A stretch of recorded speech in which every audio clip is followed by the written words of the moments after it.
басқару туралы Қазақстан Республикасы заңының 11 бабына сәйкес аудандық мәслихаттың кезекті 38 сессиясын ашық деп жариялаймын. Аудандық мәслихаттың кезекті 38 сессиясына аудан әкімінің орынбасарлары, мәслихат аппараты, аудандық бөлім басшылары, кент және ауылдық округтерінің әкімдері, бұқаралық ақпарат құралдарының өкілдері қатысып отыр. Құрметті депутаттар, сессия алдында өткен тұрақты комиссиялардың бірлескен отырысында сессияның күн тәртібіне ұсынылған 6 мәселе қаралған болатын. Сессияның күн тәртібі қолдарыңызда бар. Соған орай күн тәртібін тұтастай дауысқа қоямын. Бекітілсін деген депутаттардың дауыс беруін сұраймын. Қарсы, қалыс жоқ. Күн тәртібі бекітілді. Құрметті депутаттар, сессия жұмысы осы бекітілген күн тәртібі бойынша және аудандық мәслихаттың регламентіне сәйкес жүргізілетіндігін естеріңізге саламын. Құрметті әріптестер, енді сессия жұмысына кірісеміз. Күн тәртібіндегі бірінші мәселе Шиелі ауданының 2025-27 жылдарға арналған аудандық бюджетке өзгерістер енгізу туралы мәселе бойынша хабарлама жасау үшін сөз Шиелі ауданының экономика және қаржы бөлімінің басшысы Жұмаділ Маратжан Асқарбекұлына беріледі.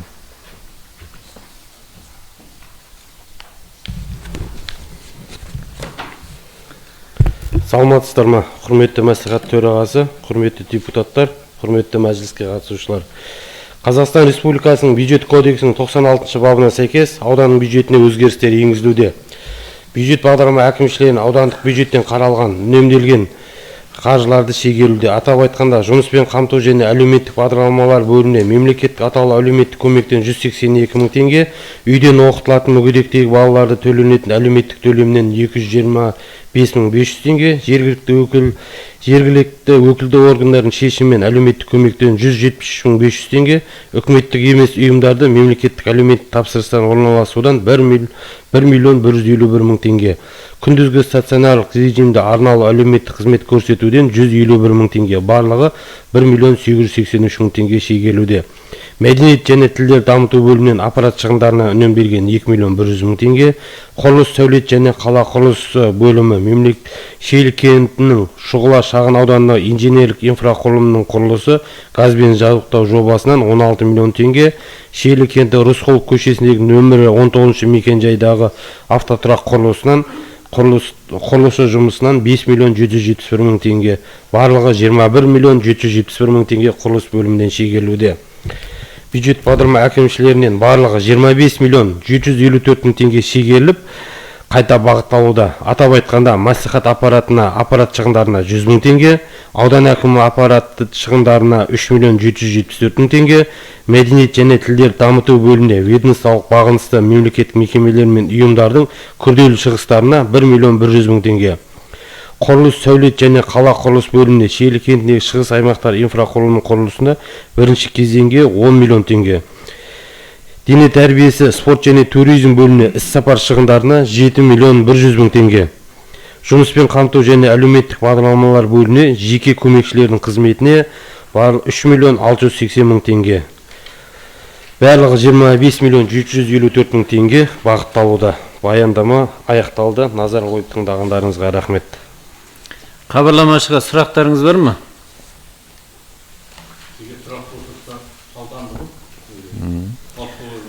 Рахмет.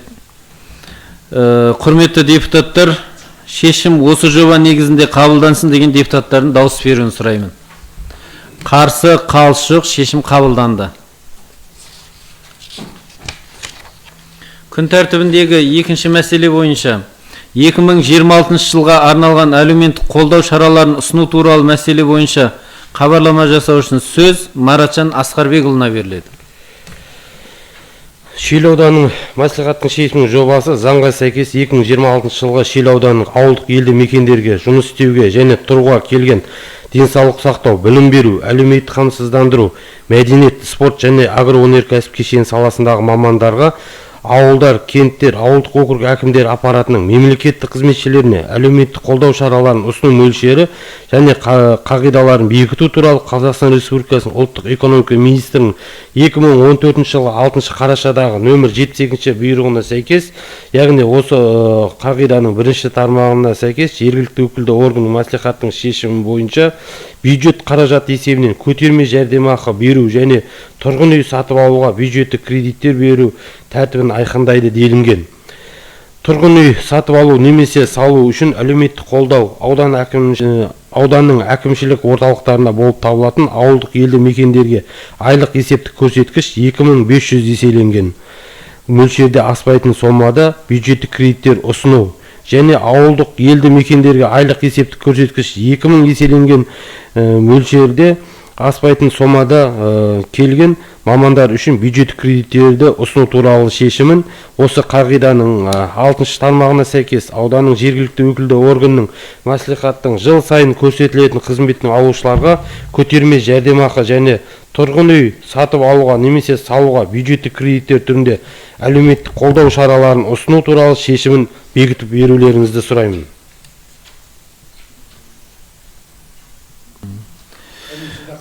Так, құрметті депутаттар, не дейсіздер? Қойыңыз. Микрофоныңызды қосып алыңыз. Микрофон жөн істемейді. Қоғам бөліміне шер тұрғындар арасында не ағартушылық жұмыстарын жүргізу әлеуметтік жобасына 30 миллион 500 Жоқ, бұл емес. Жоқ, үшінші мәселе ол. Қазір екінші мәселе не түсіндірме? Әлеуметтік қолдау шаралары ғой. Әлеуметтік қолдау шараларына байланысты Дипломмен ауылға бағдарламасынан өздеріңіздің тұрақты кеңесте сұрақтарыңызды қойып жан-жақты талқыладыңыздар ғой. Сол мәселе бойынша ауылдарға 2000 есе, ауылдық орталықтарға Шел кентіндегі 2,5 мың есе. Бүгін мен өзгерттірдім үшінші мәселені.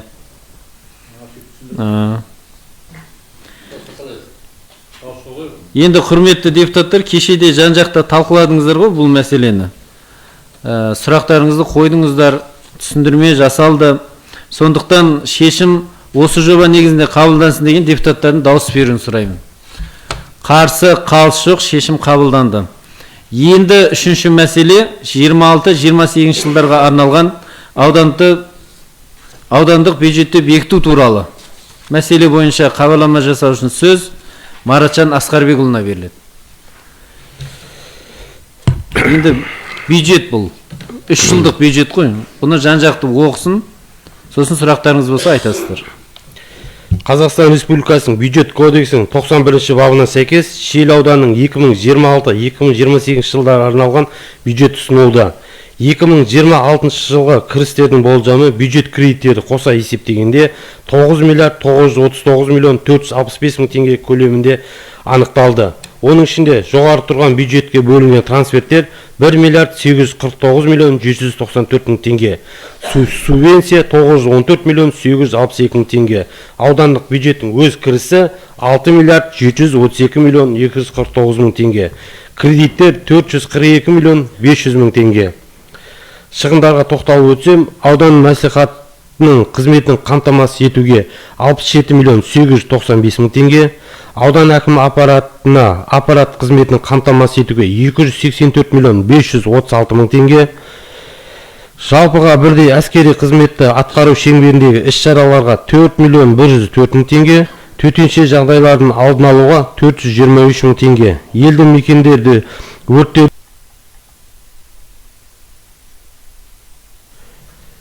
сөндіру жөніндегі іс-шараларға 21 миллион 136 мың теңге, барлығы 310 миллион 199 мың теңге.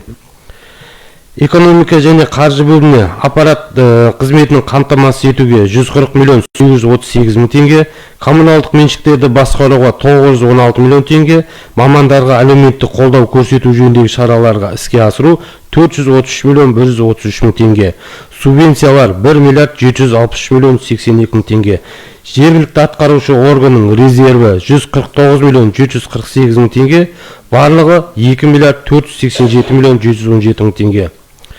Тұрғын үй коммуналдық шаруашылық жолаушылар көлігі және автомобильдер жолдар бөлімінің қызметінің қамтамасыз етуге 52 миллион 970 мың теңге, мемлекеттік орган күрделі шығыстарына 2 миллион 400 мың теңге. Төмен тұрған бюджеттерге берілетін ағымдағы трансферттерге 70 миллион теңге. Елді мекендерге жол қозғалысының қауіпсіздігін қамтамасыз етуге 106 миллион 513 мың теңге. Жылу энергиялық жүйені дамыту 3 миллион 500 мың теңге. Инженерлік коммуникациялық инфрақұрылым жобалау 68 миллион 448 мың теңге. Көлік инфрақұрылымын дамытуға 125 миллион теңге. Автомобиль жолдардың жұмысын істеуін қамтамасыз ету 63 миллион 221 мың теңге. Аудандық маңызы бар автомобиль жолдардың және елді мекендерді, көшелерді күрделі және орташа жөндеуге 200 миллион теңге. Ауданішілік қатынастар бойынша жолаушылар тасымалдайтын субсидиялауға 57 миллион 960 мың теңге. Барлығы 750 миллион 12 мың теңге. Кәсіпкерлік бөліміне қызметін қамтамасыз етуге 50 миллион 163 мың теңге. Жұмыспен қамту әлеуметтік бағдарламалар бөліміне әлеуметтік қорғау саласындағы жартылай стационарлық жағдайындағы арнаулы әлеуметтік қызмет көрсетуге 14 миллион 118 мың теңге. Бөлімнің қызметін қамтамасыз етуге 136 миллион 631 мың теңге. Әлеуметтік сала мамандарына отын сатып алуға 78 миллион 807 мың теңге. Тұрғын үй көмегіне 24 миллион 529 мың теңге. Жергілікті өкілетті органдардың шешімі бойынша азаматтардың жекешеленген топтардағы әлеуметтік көмекке 83 миллион 239 мың теңге.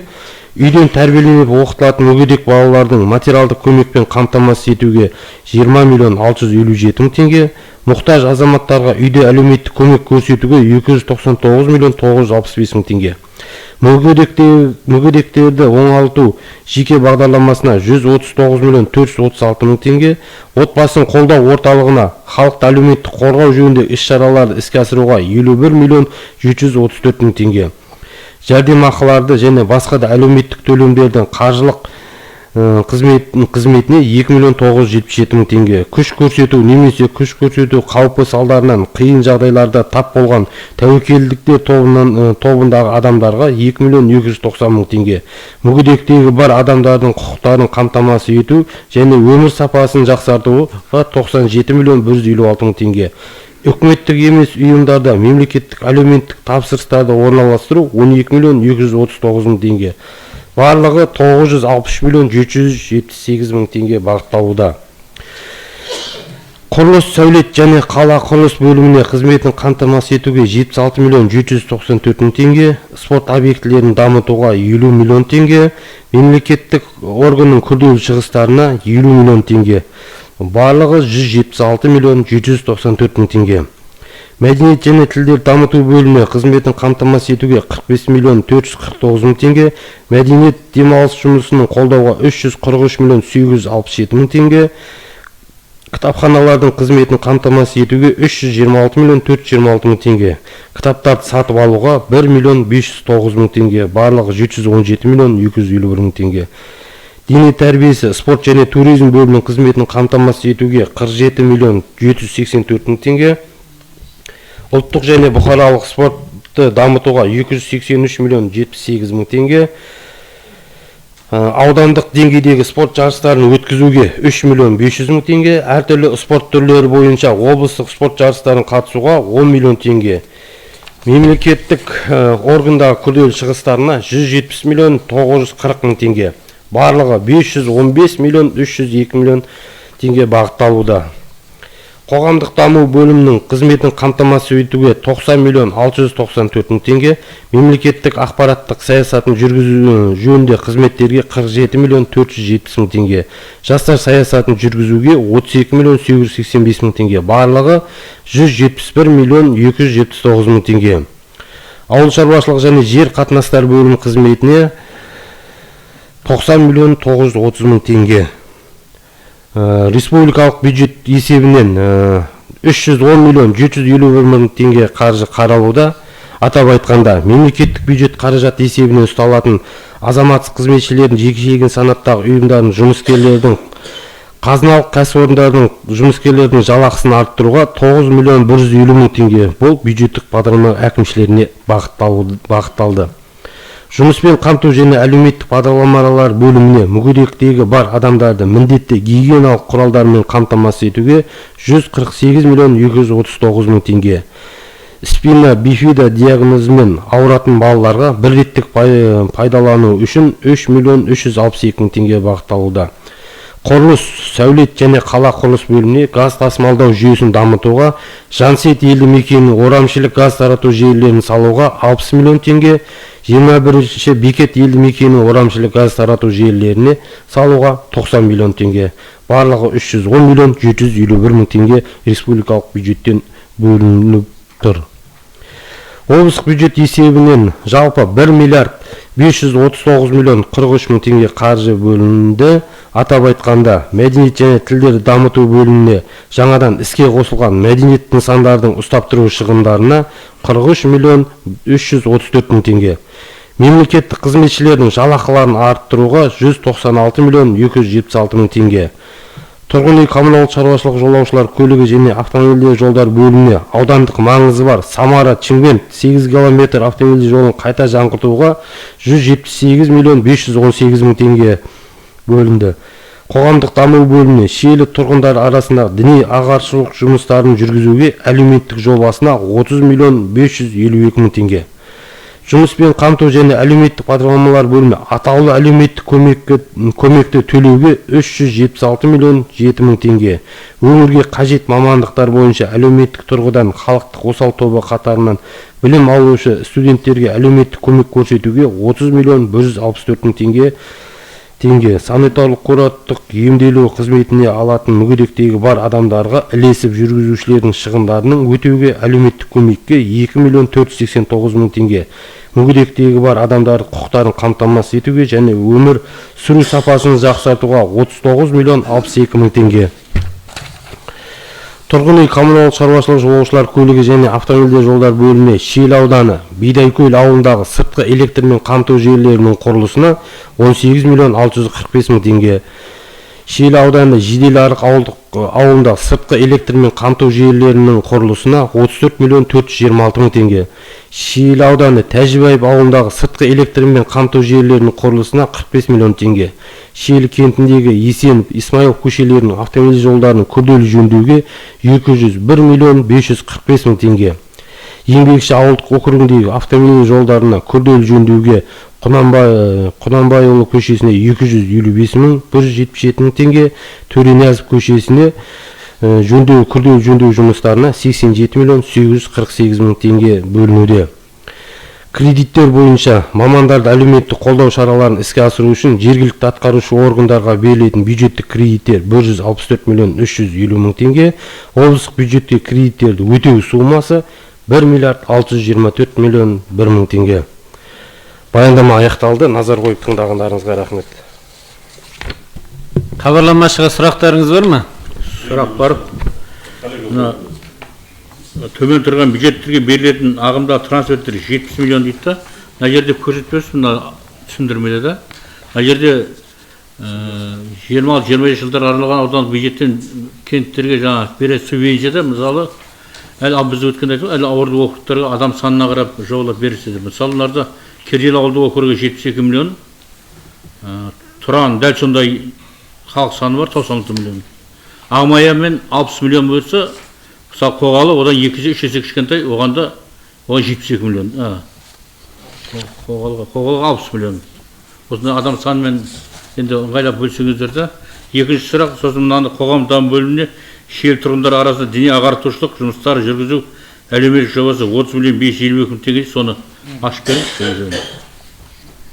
Ашып беріңіз дейді. Бірінші сұраққа байланысты субвенцияны айтып тұрсыз ба? Ауылдарға бөлінген? Ауылдарға бөлінген субвенция общий бізде экономика және қаржы бөлімінде субвенцияға 1 миллиард 763 миллион 82 мың теңге жергілікті атқарушы органға субвенция есебінен бөлініп отыр. Әр ауылда тоқталып өтсеңіз, бізде қазір слайд бар, слайдпен ашып көрсетейін. Адам санына Адам санында емес, шығындарға байланысты бөлініп тұр ол жерде. Шығыстарға байланысты шығындарға.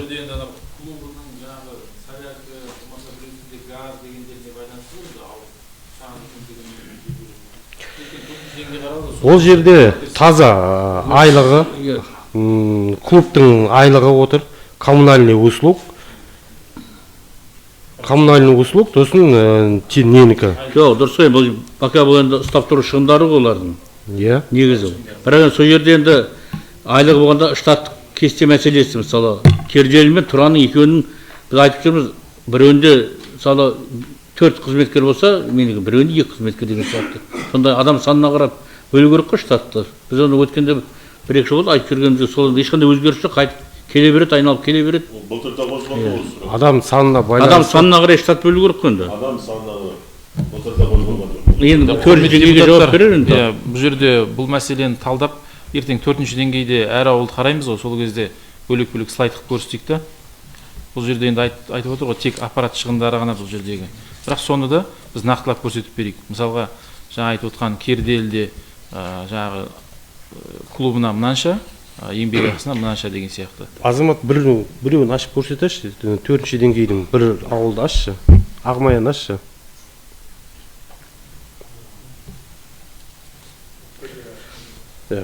Любой бір ауылды ашшы. Сол жерде, мына жерде барлығы жазылып көрсетіліп тұр ол жерде. Адамның саны да, штаты да, бөлінген ақшасы да. Қайсысын аштың? Ағмаян ма? Мына жерде халықтың саны көрсетіліп тұр, ояқтың штаттың бірлігі көрсетіліп тұр, тек персоналдары көрсетіліп тұр, мемлекеттік қызметшілердің еңбек ақысы, тек персоналдың еңбек ақысы көрсетіліп тұр. Келесі графаға қарсақ, жанар жағармай. Одан кейін аппарат шығындары, коммунальный услуг, байланыс қызметі, сондай сияқты іс сапарлар бар, сөйтіп кете берген. Сол таза өзінің расходымен қойылып отыр қазір таңда. Керделін ашшы.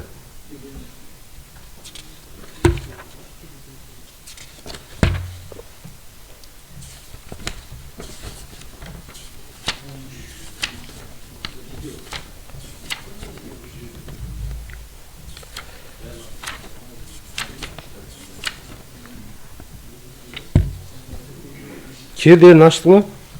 Оны Керделде 3019 халық саны бар. 5 мемлекеттік қызметшісі бар. Мемлекеттік қызметшіні өзі бекітіледі нормасымен.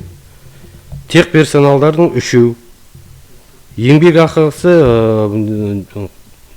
саны, еңбек ақысының қоры көрсетіліп тұр. Ол жерде де жанар жағармай, өзге прочее, коммунальный услуг жоқ ол жерде, себебі ғимараты жоқ. Сөйді барлығы көрсетіліп тұр мына жерде. Көрсет десеңіз, бүкіл ауылдың бәрін көрсетіп берейік ана жерден. Кімдікі? Қоғамдық даму бөлімі жауап берсін, енше 30 миллионды. Өз жауап берген дұрыс. Кенжехан жауап берсін. Жобасын жауап берсін. Жауап бер. Құрметті депутаттар, облыс әкімінің тапсырмасына сәйкес биыл 3-ші жыл арнайы облыста трансферт арқылы біздің бөлімге келіп, аудандағы өздеріңіз көресіздер ғой, осы алдағы жылдары имамдардың арасында тұрақсыздық, айлық жоқ деген мәселелердің барлығы көтерілген болатын. Сол негізінен осы кентте ауылда орналасқан 31 мешіт бар. Бұл мешіт имамдарына ең төменгі жалақы есебінде 85 мың теңге көлемінде қаралып тұр. Одан бөлек жыл көлемінде діни ағартушылық идеологиялық мақсатта республикадан 2 теолог шақырамыз. Кентте үлкен көлемде бір жиналыс, адресті кездер кездесулер өткіземіз. Биылғы жылы мысалы жылдың басында Ризабек Бақтауылы келсе, жылдың соңында Арман Қуанышбаев шақырды. Жоқ, сонда ауыл имамдары жоқ, қарсылығымыз жоқ, қолдаймыз оны. Бұл жерде жаңа діни ағартушылық қызмет көрсеткен үшін қызмет көрсету услуга төленеді ғой. Жақсы. Бір ұтып алады ғой біреу енді. Біреу есептіліктерін өткізеді. Бір қоғамдық ұйым ұтып алады. Есебін өтті. Жұма намазын Дұрыс, қадағалан дұрыс. Құрметті депутаттар, сұрақ бар ма? Сұрақ бар. Болды. Кезегімен қойыңыздар. Жаңа бидай гүлге электр жаңғыртуға ма бөлініп жатқан ақша? Қанша миллион? Ол жасалып қойған. Бидайкөл, Жиделарық, Тәжібаев 3 ауылдың ақшасы бұл ауыл ел бесігімен басталған жобалар түгін 2024-тен бері басталып кеткен. Сол астаттық қаржылары полный беріліп тұр қазір. Бестандікі беріліп қойды. Ол 25-те беріліп, қазір таңда трансферттің ақшалары түсіп, только аударуға қалып тұр. Жұмысын бітсе, акт выполнена работаға байланысты ақшасын аударып береді. Алғабас? Осы ақшасы берілмесе, жасаған проекті, Алғабастың несі, электричествосы ма? Алғабаста бар электричествосы, бірақ оған әлі қаржы қаралған жоқ қой. соны енді мүмкіндік бола ма қарап? Оны қағазды дұрыс соны қайтадан біз қалтамыздан ақша шығарып әңгіме жасап қайта жасап. Соның бәрі дана бүткіледі ғой кетті. Енді өзінде қадамай. Ұсынылып жатыр енді, жобалардың бәрі ұсынылып жатыр, енді барлығы бірден келмейді ақшасы. Жобалар жасап өткізейді, ақша болмайтынса Болатын жобалар қазір дайындалып тұр, дайындалып ұсынылып қойылды. Облысқа ұсынылып берілді. Бір сұрақ бар.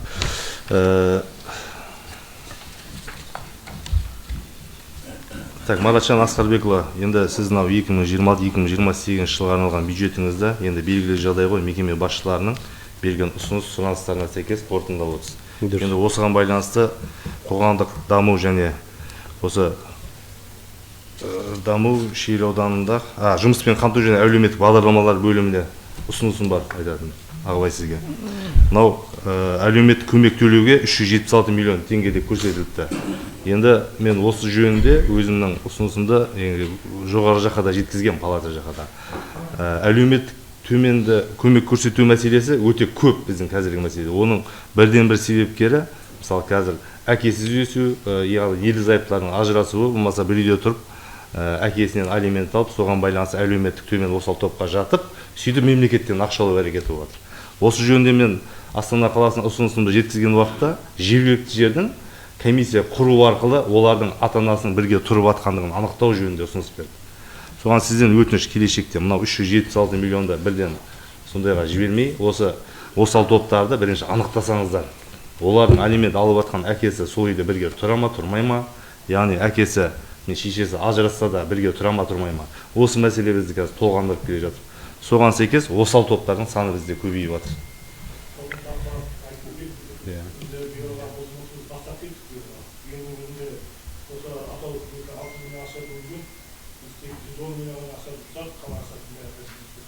Оны сол сіздер егер зерттеп анықтасаңыздар, төмен түсті ғой, значит. Әлде де миллиардтың үстіндегі былтыр алдыңғы жылы миллиардтың үстінде тұғын. Себебі өзімнің практикамнан өтіп жатыр, күнделікті ажырасып келіп жатыр менің алдымдан адвокат қызметтен. Сөйтеді, ертесіне барып, әлеуметтік көмекте тұр, тұрмыс отбасы. Кезекте үй алғандарды мен сізге тізіп айтып бере аламын. Күйеуінің тұрақты жұмысы бар, официально ажырасқан.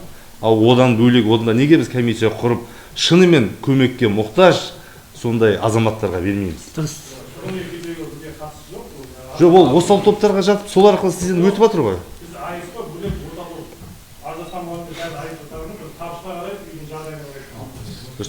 Қанат жаңа бұл ажырасу атаулы әлеуметтік көмекте ол 2019 жыл мәселе болды. Шынында 18 жылға қарағанда 19 жыл 5 есе көбейіп кетті ажырасу.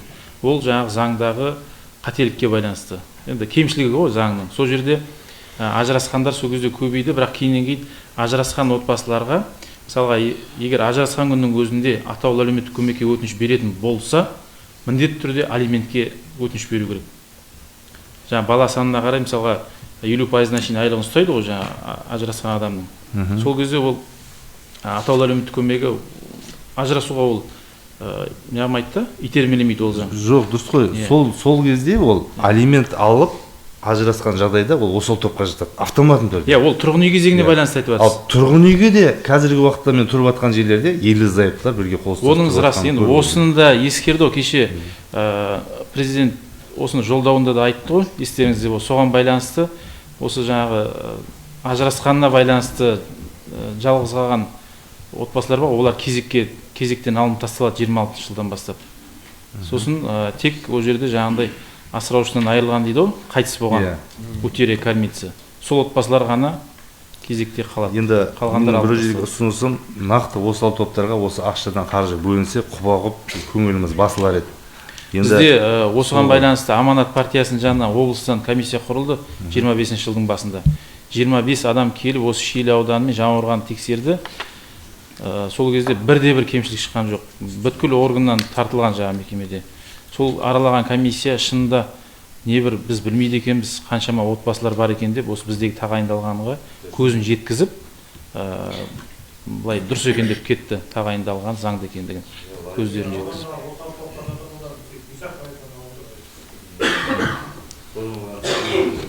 Осы жөнінен менде бір сұрақ бар еді. Қайғыны мен қабылдауымда бір кісі болды. Жасы сол 80-дерге келіп қалған кісі әйел кісі. Енді күйеуінен ажырап кеткен, осы күйеуі қайтыс болғанда өгей балдар ғой, өгей балдар 8 бір бұл жерде өші. Алматыға алып кетеді. Енді қазір сақтарға шейін өткен ойласын. Үй жоқ басында. Бала жоқ. Қазір райсовезде не көме қаламайын дейді, жаңағы үй болу керек дейм басында, баспана. Өзінің атында. Қыдырсы болу керек. Мекен жай тіркелім жоқ дейді ғой. Прописка келді жаңағы ағайындардың үйіне біреу тіркеледі ғой, бірақ обязательно өзінің басында үй болу керек. Сол қандай екен? Бұл жерде былай ғой, мысалға жаңағы мейлі басқа тіркелетін медициналық райсовезде жеңіл көз ештеңе аламайын дейді. Тіркелетін жері болмаса, енді ол өзі жаңағы ағайындардың үйіне тіркелсе, егер шынында сол үйде тұрып жатқан болатын болса, бірге қосып есептеледі жаңағы үйдің кірісі. Ал жоқ, егер мысалға өзінің тұрып жатқан жерінде тіркелу мүмкіндігі болмаса, техпаспорты болмай қалуы мүмкін, тағы да басқа құжаттар рәсімделмей қалуы мүмкін, ол кезде ол үйдің егесіне мерзім береді. Мысалға 6 айдың ішінде мына үйдің құжаттарын рәсімдеңіз дейді дағыны, бірақ учаскелік комиссия жаңа кісінің сол үйде тұрып жатқандығын нақтылайды. Мысалға прописан Абай көшесінде, проживает жаңағы Шоқай көшесінде мысалға. Соны дәлелдесе, ол тағайындай алады атаулы әлеуметтік көмек. Бірақ үйдің егесіне ескерту береді. Мына адрес бойынша жаңа 6 айдың ішінде құжаттарын рәсімдеңіз, заңдастырыңыз деп.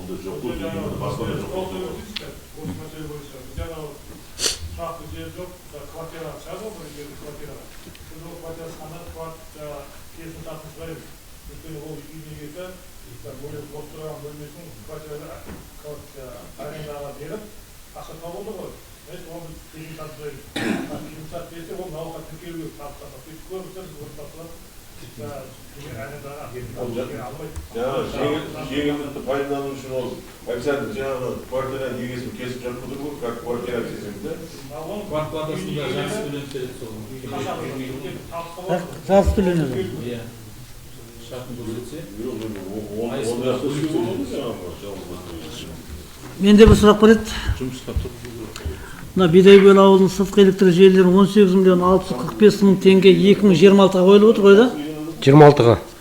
Енді тағы бір сұрақ, 26-ның қай уақытына қойылады осы ақша? Өйткені кеше мына қараша айында аудан әкімі Айтбай Жандарбекұлы халықпен кездескенде биыл сол бітпей тұрған жұмыстардың бәрін бітіріп 4 трансформатор қосып береміз деп Ғабекен екеуі уәде беріп еді.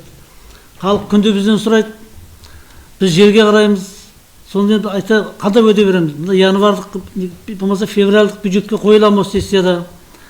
Осы жұмыс қай уақытта бітеді жалпы? Ғабеке осыған жауап беріп жүрсеңіз, халық күтіп отыр өйткені бұл сұрақтың жауабын.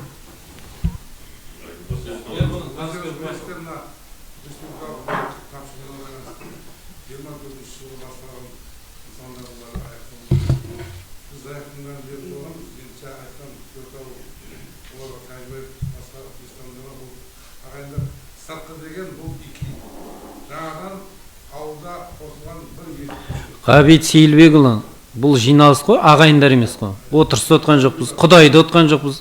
Құрметті депутаттар деп сөйлеңіз. Енді 17 миллион біз заявка беріп қойғанбыз, келесі жылға қойып тұр. Енді бізге январь бола ма, февраль ертең келді. Қалай керек? 2026 қойылған бәріміз оқып отырмыз ғой. Нақты сұрақ халыққа біз не деп жауап берейік? Аудан әкімі байқамай қапты, өткенде уәдесі орындалмайтын болды дейміз ба? Бізден сұрайды ғой. Нақты сұрақ республикалық бюджеттің ол былайда қазір мынау чат деген бар ғой, әр ауылдың өзінің. Сол жерде өзі бір мықты жаңағы диваннан тұрмайтын, көшеге шықпайтын ораторлар бар, халыққа фас деп қоятындар да. Бәріміздің ауылда бар шығар сол. Екі сөздің бірін былай, әкім не істеп жатыр дейді ауылдың әкімі. Депутат қайда қарап отыр, біздің светіміз неге өшіп қалды дейді. Өткенде әкім рас қой, болғанда қайсы брат, өзің болдың, осы нық қойылды. Әбеке сіз айттыңыз, жылдың аяғына дейін трансформатор қосып береміз дедіңіз. Сол ғой, сондықтан ертең бір 10 күнде жыл бітеді. Бәріміз өтірікші болып қалайын деп отырмыз, сонымен сұрап отқаным. Мүмкіншілік болатын болса, 18 миллион ертерек қойсақ, сөйтіп бірінші кварталда жапсақ сол сұрақты. Ол бітіп тұрған нәрсені халыққа бітіріп берейік те, 18 миллион қарап тұрған үлкен емес қой деймін бе, Қабеке? Өтініш.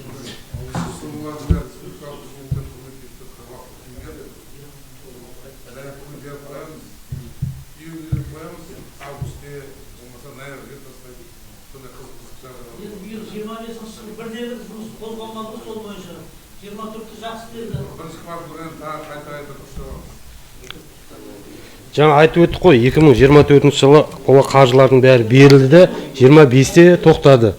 Сөйтіп енді остатка ақшаларын 26-ға қойып беріп жатыр. Енді январь емес, енді февральға қойылады ақшалары. Хабарламашқа сұрақ бар ма? Құрметті депутаттар, енді жан-жақты қойыңыз. Маржан Асқарбекұлы, анау Байсын ауылындағы өткен былтырғы инфрақұрылым туралы айтты, биылғы ақша бөлінеді, біраз дүрлігі, сол не болды? ИКИ ма? Иә. Байсын ауылына ИКИлерге ақша бөлінген, кредиттік есебінен 1,5 миллиард кредитке ақша бөлінген. Олар ақшасы биыл бөлінсе, ендігі жылы тамызда қайтарылатын ақшалар болды. Сол ақшалардың бәрін қайтадан жаратуға рұқсат берілмей, кеше облыстық сессияда барлығын шегеріп алып кетті. Байсынның ақшаларының барлығын. Енді болатын болмайтын білмейміз, енді алдағы уақытта бюджетіне заявкелер берілді. Ген проекті енді ол. Енді қаржысын бермей тұр ғой қазір таңда. Кредиттің ақшасымен 1,5 миллиард біз төлей алмаймыз оны. Тосын пайызы 27-28% кредиттің. Кредитке бөлінген ақшалардың бәрін алып кетті ғой. Облыстан сөйлесіп, жаңа пайызын төмендетуге, болмаса жылын ұзартуға сұрап еді, ол рұқсат бермеді ондайға. Содан кейін бүкіл ақшаның бәрін шегеріп алып кетті. Басқа сұрақ бар ма хабарламашыға? Енді кеше көтерген сұрағын қай жағы қалай тоқтайтын болды? Қайсыны? Денсаулық сақтау саласы, денсаулық сақтау саласы жаңада өзінің бұйрығын жіберіп отыр. Мен енді келесі сессияға қатысайын, бұл сұраққа келесі сессияда талқылап, нақты жауабын берейін дейді. Солай өтініш айтып жатыр депутаттарға. Жалпы, сол келген кезде сізде қойыңыз.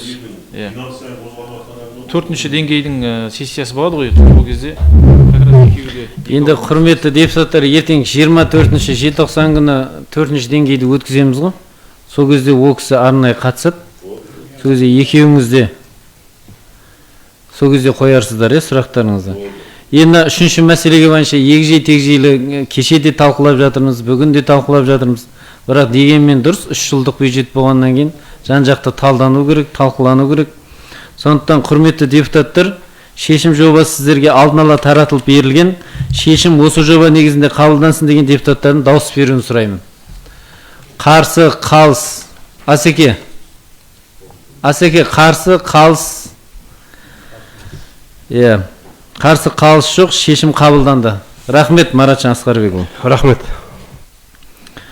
Енді 4-ші мәселе бойынша ауданда қоғамдық саяси тұрақтылықты қамтамасыз ету бағытында атқарылған жұмыстар жайлы мәселе бойынша хабарлама жасау үшін сөз Шиелі ауданының қоғамдық даму бөлімі коммуналдық мемлекеттік мекемесінің басшысы Есенбаев Кенжехан Шахизатұлына беріледі. Құрметті төраға, кеше бұл мәселе талқыланды.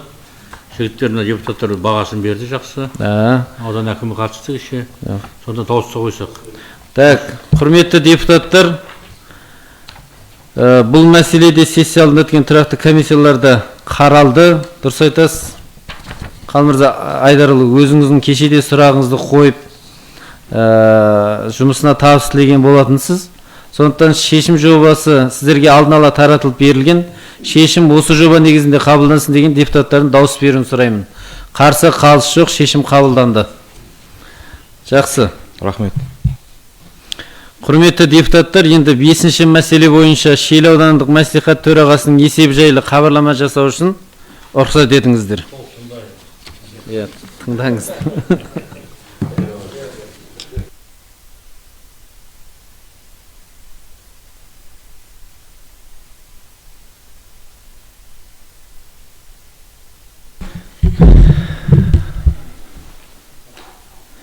Құрметті депутаттар, құрметті сессия қатысушылы әріптестер, Шиелі аудандық мәслихатының 2025 жылы атқарған жұмыстары жайлы сіздерге есеп беріп өтейін.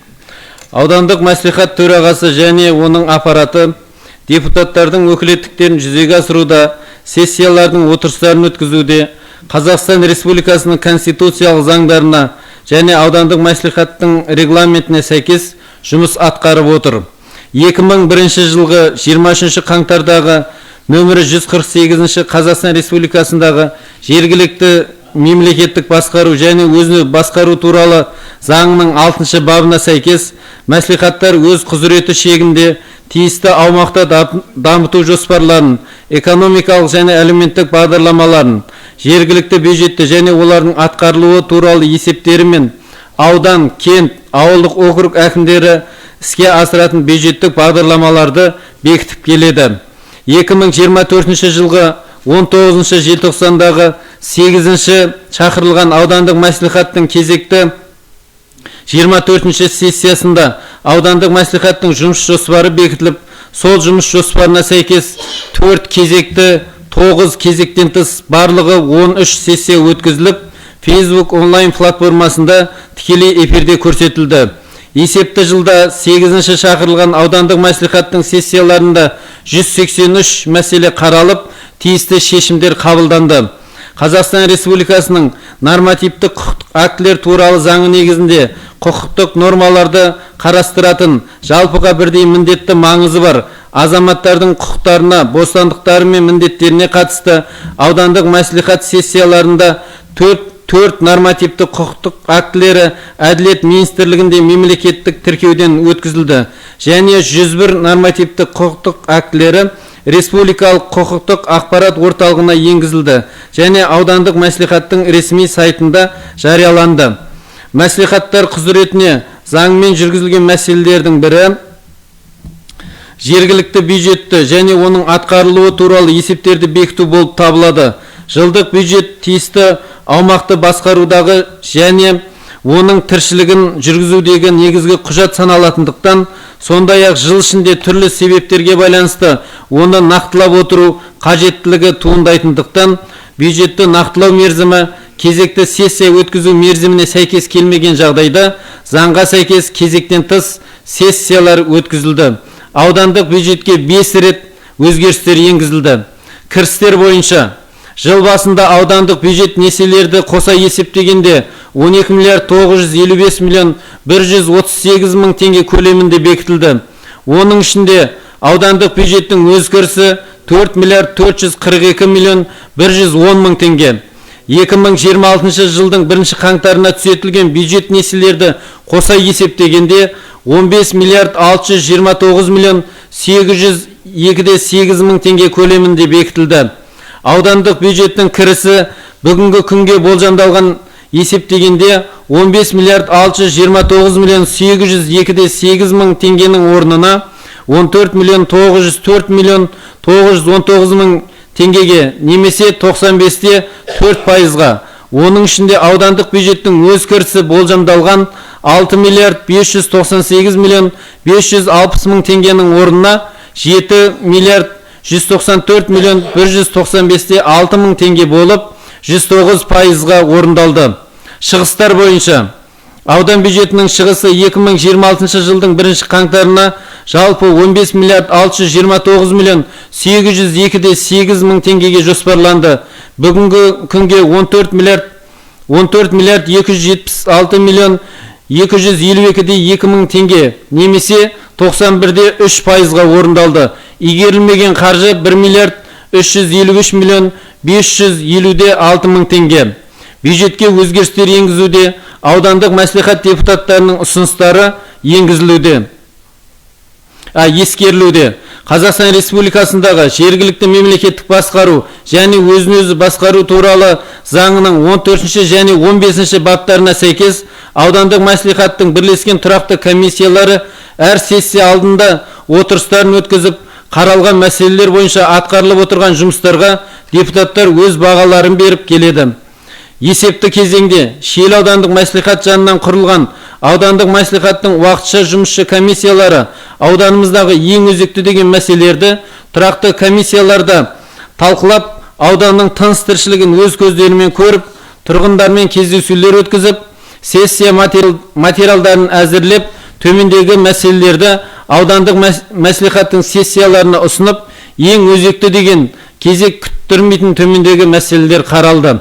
Аудандық тұрғын үй және коммуналдық шаруашылығы, жолаушылар көлігі және автомобиль жолдары бөлімі басшысының есебі тыңдалып, жан-жақты талқыланып, осы мәселеге байланысты құрылған депутаттық комиссияның төрағасы Қасымов Қалмырза, мүшелері Абакиров, Дихан, Ермаханов, Асқат, Сүлейменов, Болат, Өмірәлиев, Асылхан, Досмағамбетов, Дәурен, Сәулебеков, Қанаттардың ұсыныстары негізінде аудандық мәслихаттың шешімімен төмендегі ұсыныстарды орындау тапсырылған болатын.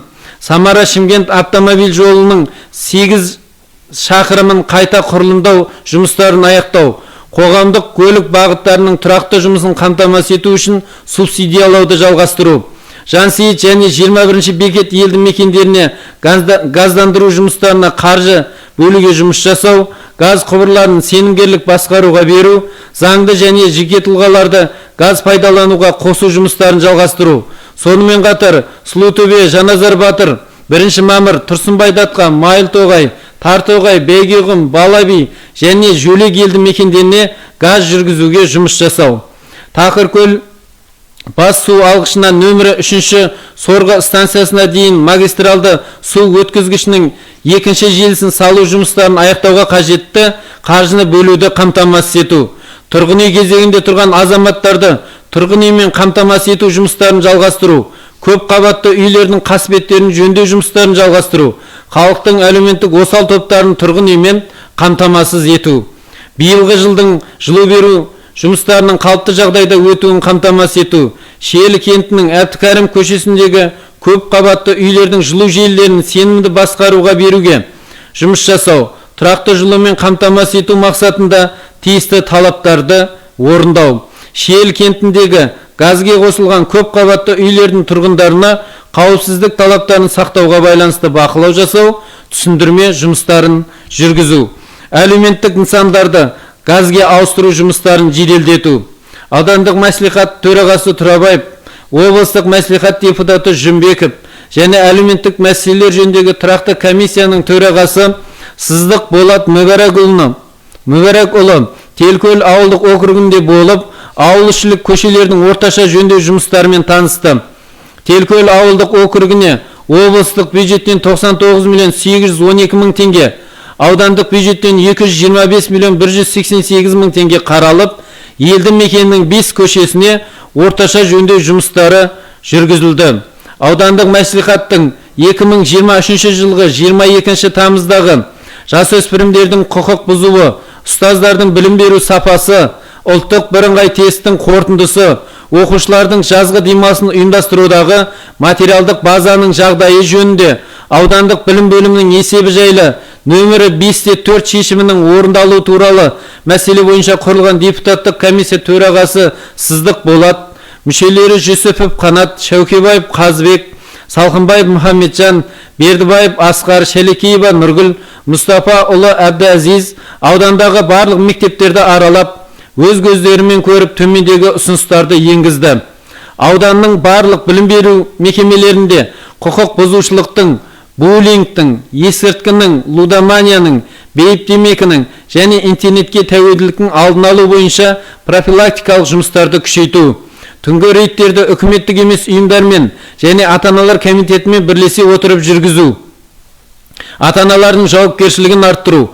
Кәмелетке толмағандардың түнгі уақытта жұмыс жасауына жол бермеу үшін кафе, мейрамхана және дүкен иелеріне ескерту хаттар жолдау және заң бұзушылықтар анықталған жағдайда прокурорлық шараларды ата-аналарға қолдануды қамтамасыз ету. Педагогтардың біліктілік санаттарын арттыруға бағытталған жұмыстарды күшейту. Білім сапасы бойынша үздік және артта қалған мектептердің тәжірибесін талдап, озық тәжірибелерді тарату. Ұлттық бірыңғай тестілеуге дайындық жұмыстарын күшейту. Әсіресе шекті балдан төмен нәтиже көрсеткен оқушылармен жұмысты жандандыру. Жазғы демалыс кезінде балалардың сауықтырылуын, демалысын және бос уақытын өткізуін қамтамасыз ету. Сыр ұланы лагерінің жаңа ғимаратын салу жұмыстарын жеделдету. Газбен қамтамасыз етілген елді мекендердегі мектептердің, балабақшалардың бу қазандықтарын газге ауыстыру. Осы аталған жұмыстарды жоғарғы деңгейде жүргізіп, ұйымдастыруды тапсырды. Аудандық мәслихаттың 2024 жылғы 12 сәуірдегі ана мен бала денсаулығын қорғау шараларының ауданда орындалу барысы жайлы нөмірі 15-2 шешімінің орындалу туралы мәселеге байланысты құрылған Сыздық Болат Мүбәрәкұлының төрағалығымен депутаттық топ өз көздерімен көріп, аралап төмендегідей ұсыныс пікірлерін білдірді. Денсаулық сақтау жүйесінің тиімділігін арттыру және халыққа көрсетілетін қызметтердің сапасын жақсарту үшін кадрлық әлеуетті нығайтуға баса назар аудару қажеттігін айтып, бұл мақсатта дәрігерлерді қайта даярлау және біліктілік арттыру процестеріне инновациялық технологияларды енгізуді жалғастыру, геронтолог, дәрігер сияқты қажетті мамандарға арналған штаттық бірліктерді ашу, ана мен бала денсаулығын қорғау және халықты преактивті бақылау, жүкті әйелдерді перинаталдық скринингпен толық қамтуды және ұрықтың даму ақауларын ерте анықтау үшін жүйелі талдау жүргізу арқылы нәтижелілікті арттыру қажеттігін ұсынды. Ауданда қоғамдық саяси тұрақтылықты қамтамасыз ету бағытында атқарылған жұмыстар жайлы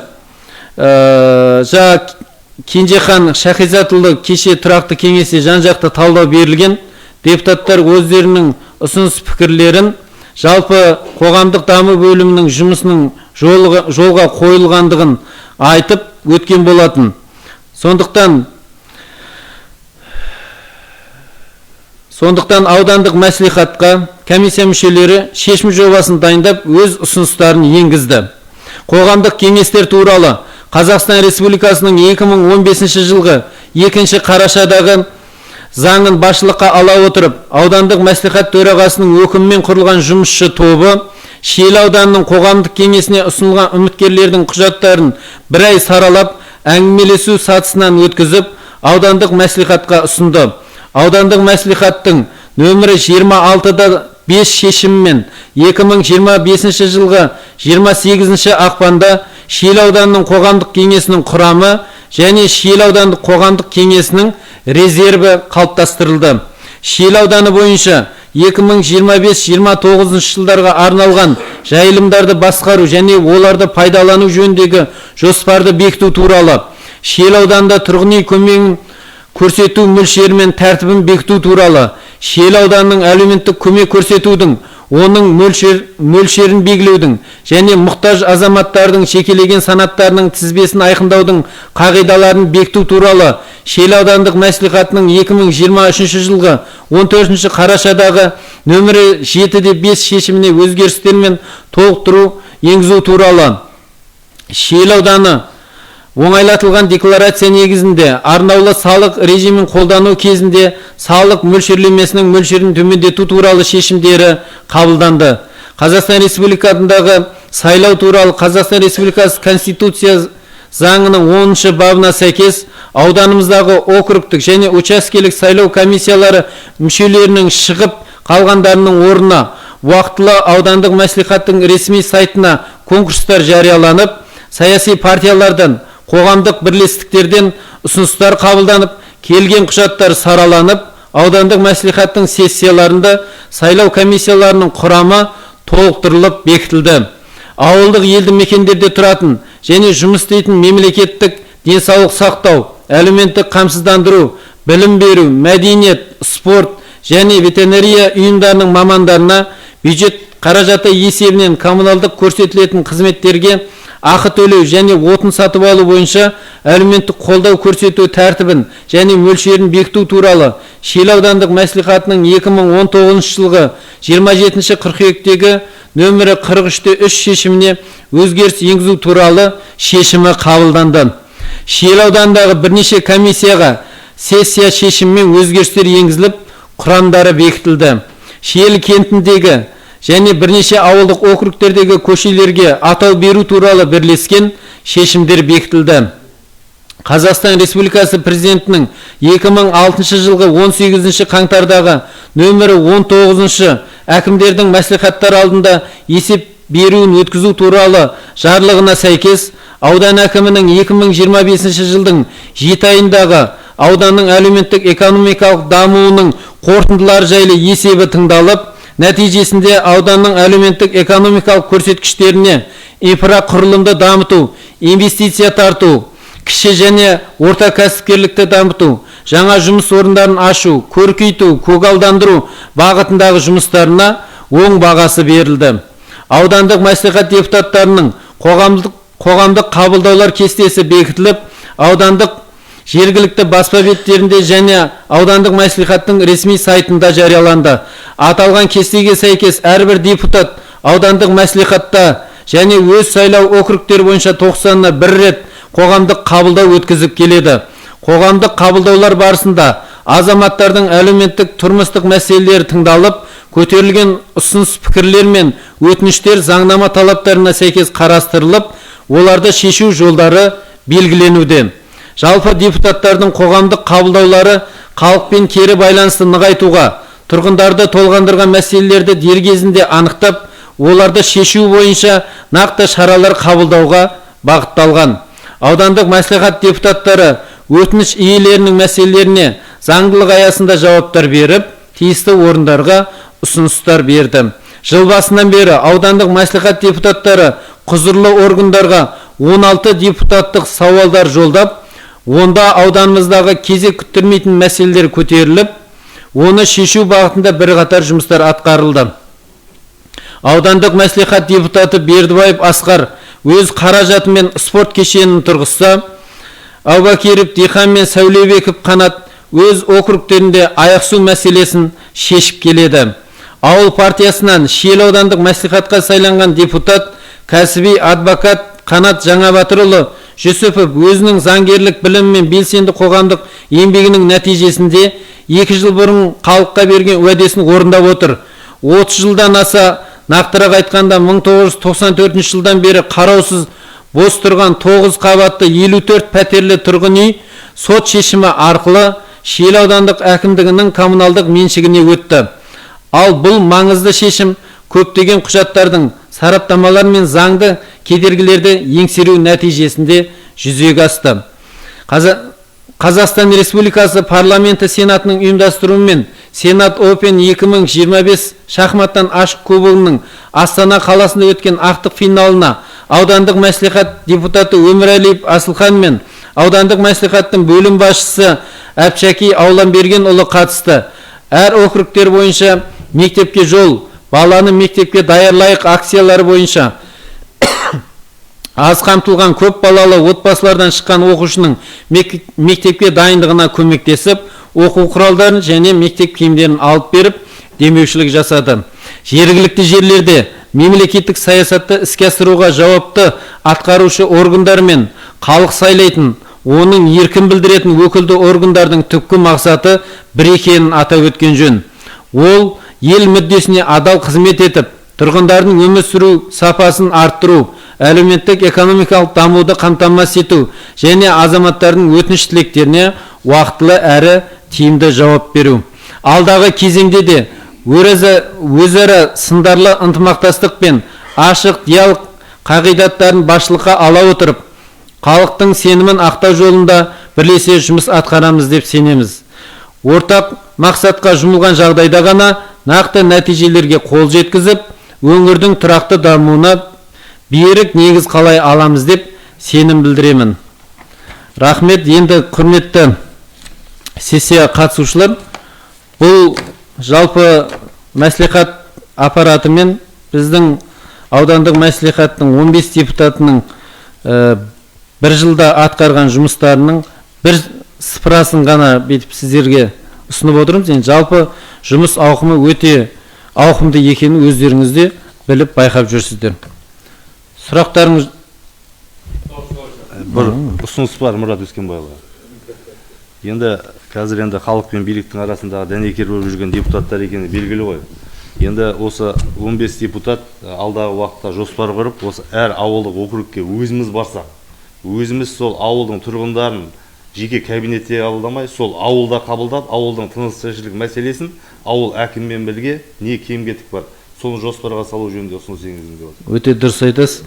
Тек ауыл әкімі емес, сол ауылдың ардагерлер кеңесінің төрағасы, әйелдер кеңесінің төрағасы, қоғамдық кеңесінің төрағасы, мектеп директоры, амбулатория, ветеринария барлығын бірге сіздер жинасаңыздар, енді депутаттар 2026-тан бастап сондай жоспар жасап, түгел осы қанша ауыл бар, соның барлығын өз көзімізбен тыныс тіршілігін көріп келейік, білейік деп жатыр. Өте қабылданды бұл ұсыныс. Рахмет.